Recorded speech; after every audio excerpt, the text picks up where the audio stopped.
everyone, welcome back to our YouTube channel Quick Guide. So today in this video I'm gonna show you how to hide name on Bumble. To get started, let's open Bumble app. Make sure your Bumble app is installed on your mobile device.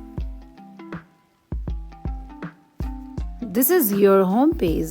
So here you can see many icons. So let's go to your profile icon. Click on it. Now in the top right corner you can see setting icon. Click on it.